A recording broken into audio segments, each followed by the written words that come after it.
మరియు పూర్ణానంద విఠలరెడ్డి స్వామి గారు, అభయానంద చీట్లెట్టి పోదండ రామ గారు, పూర్ణానంద రాఘవ రాఘేశ్వరరావు స్వామి మరియు సమరస సద్గుణానంద చోడుపల్లి రమణాశ్వర స్వామి, భావానంద నాగరాజ స్వామి, పెద్దలు మన అప్పన్న స్వామి గారు, మిగతా ఎంతోమంది సాంప్రదాయ గురువులు ఉన్నారు. మీ అందరి పాదపద్మములకు నా ద్వాదశ నమస్కారాలు చెప్పుకుంటూ, ఇంకా గురువే దేవదేవుడని, గురువు మినహా రెండవ దేవుడు లేడని, గురువాక్యముల కోసము చకోరక పక్షులు చంద్రకిరణాలకు ఎదురు చూసినట్టు ఎదురు చూస్తూ గురు ప్రబోధన విని అర్థం చేసుకొని గురువాక్య పరిపాలన చేసే సాంప్రదాయ గురుబంధు జనులందరికీ సద్గురు శుభాశిష్యులు ఎప్పుడూ ఉండాలని సంకల్పిస్తూ, ఇంతవరకు మన అధ్యక్షులు సర్వాధ్యక్షులు ఎన్నో విషయాలు మనకు తెలియజేశారు.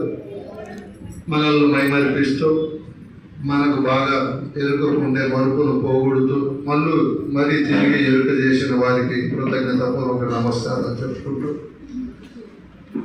ఈరోజు మనం కొండలరావు స్వామి గారు, వారి సహధర్మచారిణి సుగుణాంబ, కామందుల సుబ్బమాంబ, లక్ష్మీ నరసింహాంబ గారు, మళ్ళీ వస్తాము. ఆ మహనీయులు, ఆ సతిపతులు ఇద్దరు పగడాల వెంకటేశ్వర అవధూత స్వామిని ఆశ్రయించి ఎంతో గురుసేవ చేశారు. వారికి పుట్టినటువంటి అమ్మే కామందుల సుగుణాంబ లక్ష్మీనారాయణమ్మ గారు. ఆమెతో నాకు చాలా కాలం నుంచి పరిచయం ఉంది.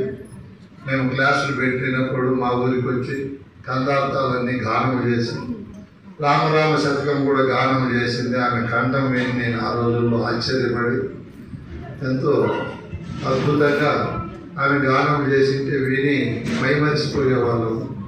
ఆ రోజు నుంచి ఆమెతో మాకు బాగా సన్నిహిత సంబంధం. ప్రతి సంవత్సరము గురుమాతల్లో పూర్ణ స్థితిని పొంది మంచి త్యాగము, గురుభక్తి, గురుసేవకు అమ్మ ప్రతినిధి. ఆమె ఓర్పు, సహనము, అందరి ఎందున కనపరిచే ప్రేమ, అందరినీ మాట్లాడించే తీరు, నిరహంకారము, ఎన్నో సద్గుణాలతో ఆమె సార్థక నామధేయుడు. అమ్మ పెట్టే భోజనం కానీ ఏదైనా లోపము లేకుండా, ఎక్కడ ఏ విధమైనటువంటి స్వార్థము కనపరచకుండా గురుపూజ చేసేదాంట్లో ప్రథమమైనటువంటి స్థానం అమ్మ. ఆమెను చూసి మేము కూడా ఎన్నో నేర్చుకున్నాము. అటువంటి మహాతల్లి ప్రథమ వార్షిక పూజా కార్యక్రమాన్ని మనం ఈరోజు జరుపుకుంటున్నాము. ఇంకా ఆమె గుణగణాలన్నీ ముందు సంవత్సరమే మనం చెప్పుకున్నాము.